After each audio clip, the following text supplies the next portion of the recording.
संधि और समास से रिलेटेड मैं आपको एक वीडियो ऑलरेडी प्रोवाइड करवा चुका हूं। ये इसका सेकंड वीडियो है और टोटल 30 क्वेश्चन आंसर को अपन इसमें कवर करेंगे। हर एक क्वेश्चन को अपन डिटेल से सोल्व करेंगे, हल करेंगे, ताकि आपका रिवीजन इसमें आसानी से हो जाएगा।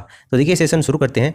पहला क्वेश्चन आपको दे रखा है, किस शब्द में संधि सही है? सही संधि कौन से शब्द में है ये आपको बताना है। स्तरीयोचित का उदाहरण दे रखा है, नद्यार्पण, एक एक और पितृनुमति। इनका विच्छेद करके आपको दे रखा है सही संधि कौन से में है।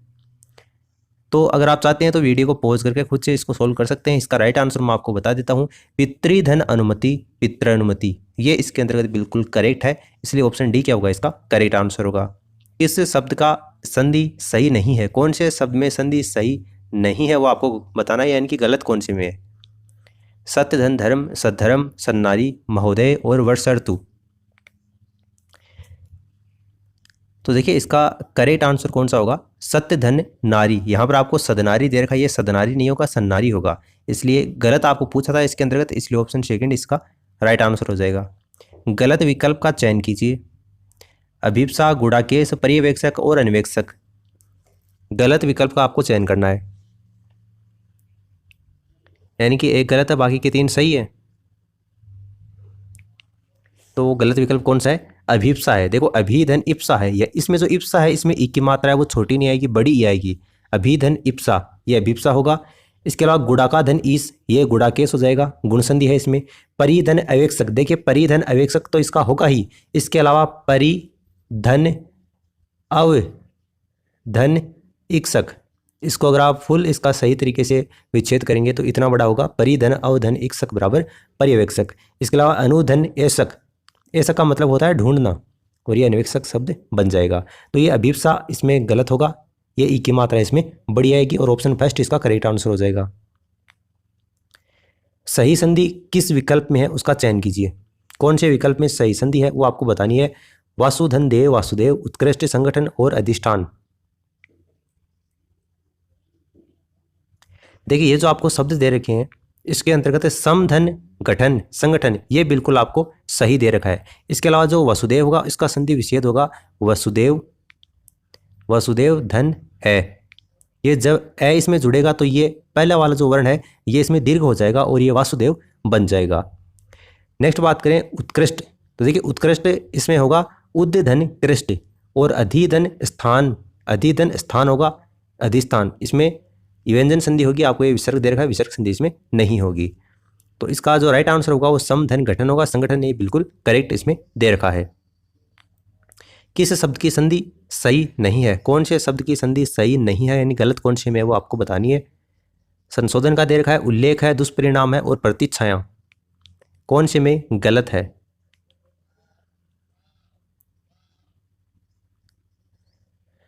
देखो इसमें ये दुधन परिणाम दे रखा है, दुष्परिणाम, ये इसमें गलत है। इसमें ये होगा दुष्धन परिणाम, दुष्धन परिणाम होगा। देखिए संस्कृत के अंतर्गत दुष और निस उपसर्ग माने गए हैं, न कि दु और नी। ये दु और नी उपसर्ग संस्कृत में नहीं माने गए हैं, दुष और निस उपसर्ग माने गए हैं, इसलिए यहाँ पर ये दुष्धन परिणाम बराबर दुष्परिणाम होगा। आपको इसमें कौन सी संधि सही नहीं थी वो बतानी थी, तो ये इसका करेक्ट आंसर हो जाएगा। फिर गुण संधि का उदाहरण आपको बताना है। गुण संधि का उदाहरण महर्षि, पावक, अभ्युदय और मतेक्य। तो इसके अंतर्गत कौन सा होगा? महर्षि होगा।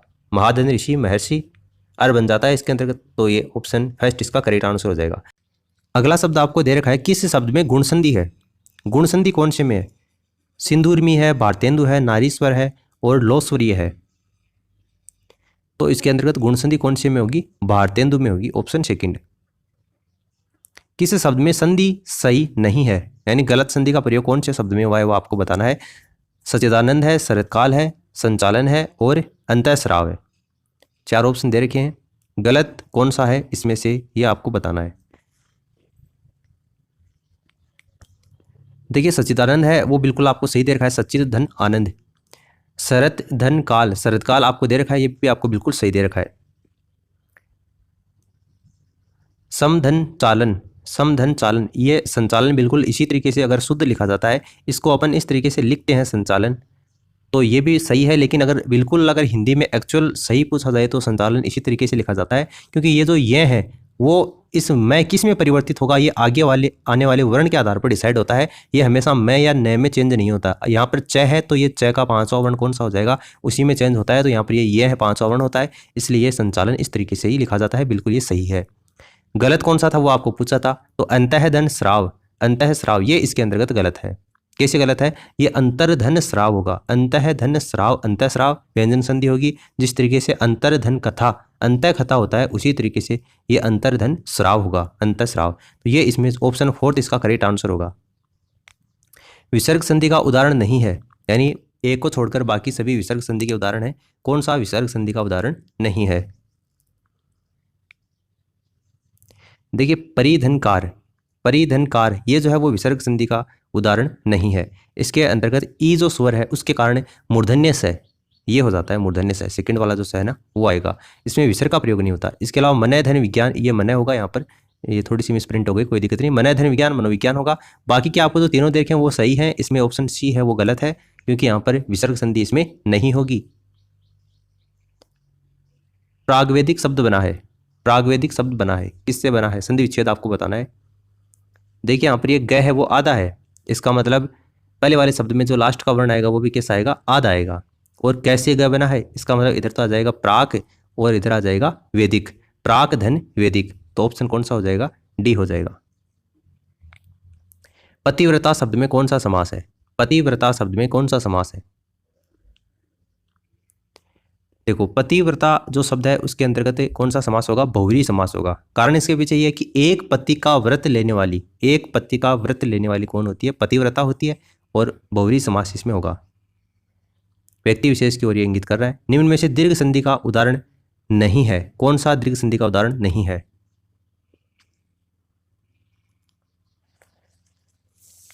अभी अपन ने बात की थी प्राक धन वेदिक, उसी तरीके से देखो ये क्या होगा, वाक धन जाल होगा, वाक धन जाल, वाकजाल व्यंजन संधि होगी। इसके अलावा लज्जा भाव है तो लज्जा धन अभाव हो जाएगा, अत्रा भाव है तो अत्र धन अभाव हो जाएगा, कोणार्क है तो ये कोण धन अर्क हो जाएगा। तीनों जो उदाहरण वो दीर्घ संधि के हैं, लेकिन वाकजाल जो है वो व्यंजन संधि का उदाहरण है, ये दीर्घ संधि का उदाहरण नहीं है। ऋषिकेश शब्द की संधि है, ऋषिकेश शब्द की संधि कौन सी है ये आपको बताना है।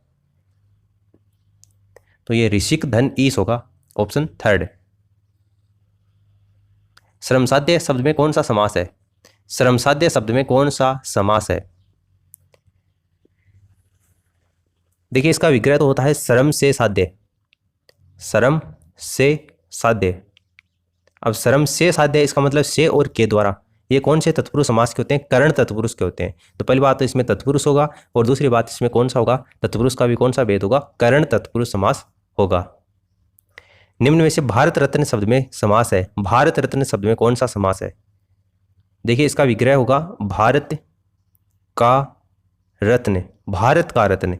यहाँ पर का कारक चिन्ह विभक्ति है और का होती है संबंध तत्पुरुष समास की। तो पहली बात तो इसमें तत्पुरुष होगा, दूसरी बात तत्पुरुष का कौन सा भेद होगा, संबंध तत्पुरुष समास होगा। निम्न में से यण संधि का उदाहरण नहीं है, यण संधि का उदाहरण कौन सा नहीं है? दिव्यागमन है, अन्वेषण है, नाविक है या स्वागत है? देखिए स्वागत तो होता है सुधन आगत, सुधन आगत होता है, बिल्कुल ये तो यण संधि का उदाहरण है। उसके बाद देव्यागमन की बात करें तो देवी धन आगमन होता है, देवी धन आगमन होता है, ये देख लेना आगे। बाद में बात करें अन्वेषण तो ये होता है अनुधन एषण, अनुधन एषण। बच गया कौन सा, नाविक। तो नाविक के अंतर्गत यण संधि नहीं है, नाविक का जो विग्रह होता है वो नव धन इक होता है, नव धन इक नाविक। आव का साउंड यहाँ पर बोला जा रहा है, आव, आव कौन से में आता है, अव आव ए आय ये आते हैं अयादि संधि में। स्वर संधि का जो भेद है अयादि संधि उसका उदाहरण है ये नाविक, यण संधि का उदाहरण नहीं है। ऑप्शन सी इसका आंसर हो जाएगा। सद्गुण शब्द में कौन सा समास है, सद्गुण शब्द में कौन सा समास है? देखिए इसका विग्रह होगा सद है जो गुण, सद है जो गुण, अर्थात कौन सा होगा इसमें, कर्मधारय समास होगा, ऑप्शन डी। पतझड़ में समास है, पतझड़ में कौन सा समास है?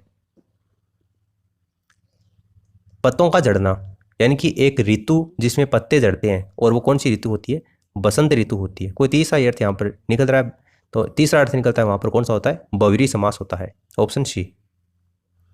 मदोन्मत्त का संधि विच्छेद क्या है, मदोन्मत्त का संधि विच्छेद क्या है? देखिए इसका संधि विच्छेद होता है मध्य धन उन्मत्त, मध्य धन उन्मत्त। यहाँ पर ए और ए के बाद में ऊ, ए और ऊ दोनों मिलकर यहाँ पर ओ बना है, क्योंकि मदोन्मत्त में ओ है ना, इसलिए यहाँ पर कौन सी होगी, गुण संधि होगी, मध्य धन उन्मत्त, ऑप्शन फर्स्ट। विरोचित शब्द का संधि विच्छेद क्या होगा? विरोचित शब्द का संधि विच्छेद क्या होगा? देखिए पहले तो इसमें गुण संधि होगी। विरोचित पहचानने की ट्रिक मैंने आपको बताई थी, इसमें ऊपर एक मात्रा है, एक मात्रा जिसमें होती है उसमें क्या होती है, गुण संधि होती है, इसलिए गुण संधि बता दी। इसके बाद में इसका विच्छेद क्या होगा, तो वीर धन उचित होगा, वीर धन उचित, वो इसमें आएगा छोटा, ऑप्शन सी। मंत्री परिषद शब्द का समास विग्रह क्या होगा? मंत्री परिषद शब्द का समास विग्रह, देखिए इसमें संबंध तत्पुरुष होगा। अगर जो भी स्टूडेंट के लिए का प्रयोग कर रहे हैं वो गलत कर रहे हैं।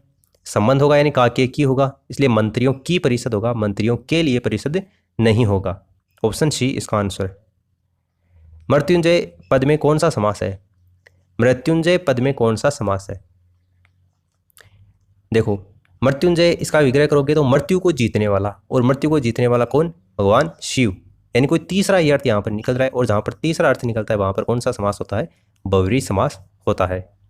इस शब्द का संधि विच्छेद गलत है, गलत कौन सा संधि विच्छेद है ये आपको बताना है। प्रधन ऊढ़ प्रौढ़, प्रधन ऊढ़ प्रौढ़ ये अपवाद है लेकिन सही है। निधन ऊन न्यून, अंबुधन ऊर्मी अंबुर्मी, और सचिधन इंद्र सचिंद्र, देखिए सचिंद्र भी बिल्कुल सही है, अंबुर्मी भी सही है। निधन ऊन के अंतर्गत जो नी है वो छोटी आएगी इसके अंदर, बड़ी इसमें नहीं आएगी, ठीक है। नी छोटी का प्रयोग होगा, निधन ऊन न्यून होगा, यण संधि का ये उदाहरण है, ऑप्शन सेकंड इसका आंसर हो जाएगा। गजारूढ़ शब्द में समास है, गजारूढ़, देखिए इसका विग्रह होगा गज पर आरूढ़, गज पर आरूढ़, पर आरूढ़, पहली बात तो इसमें होगा तत्पुरुष समास, और पर का प्रयोग हुआ है, पर कौन सी में आता है? में पे पर, ये आते हैं अधिकरण तत्पुरुष समास में, इसलिए तत्पुरुष का भी कौन सा भेद होगा? अधिकरण तत्पुरुष समास। महाद्वीप शब्द में कौन सा समास है? महाद्वीप शब्द में कौन सा समास है? महान है जो द्वीप, यानी द्वीप के महान होने की विशेषता यहाँ पर बताई जा रही है, और जहाँ पर विशेषता बताई जाती है वो कौन सा समास होता है? कर्मधारय समास होता है। उपमान उपमेय विशेषण विशेष्य, तो वो कौन सा होता है? कर्मधारय समास, ऑप्शन सेकंड। निम्न में से नालायक शब्द में कौन सा समास है? नालायक शब्द में कौन सा समास है? नालायक का मतलब होता है न लायक, न लायक या फिर नहीं लायक, तो ये होगा निषेध तत्पुरुष या फिर नए तत्पुरुष, तो नए तत्पुरुष आपको ऑप्शन सेकंड में दे रखा है, इसलिए नए तत्पुरुष समास नालायक। विसर्ग संधि का उदाहरण है, विसर्ग संधि का उदाहरण इनमें से कौन सा है? देखिए अतः धन एव होता है, अतः धन एव, ये अतएव बनता है, इसलिए यहाँ पर ये विसर्ग है, विसर्ग संधि का उदाहरण ऑप्शन फर्स्ट। गुरु प्रदत्त शब्द का सही समास विग्रह या इसमें कौन सा समास है ये आपको बताना है। गुरु प्रदत्त, देखिए गुरु प्रदत्त यानी गुरु से प्रदत्त, और से कारक चिन्ह विभक्ति कौन सी में आता है? करण तत्पुरुष में आता है, से या फिर के द्वारा करण तत्पुरुष में होता है, इसलिए गुरु प्रदत्त में कौन सा समास होगा? करण तत्पुरुष समास होगा, और गुरु से प्रदत्त इसका समास विग्रह होगा। तो उम्मीद है आपको ये वीडियो पसंद आया होगा, अगर अच्छा लगा तो अपने दोस्तों के साथ में शेयर कर देना ताकि सभी को अपनी स्टडी के अंतर्गत बेनिफिट मिल सके। इस वीडियो में फिलहाल इतना ही, thanks for listening, God bless you all.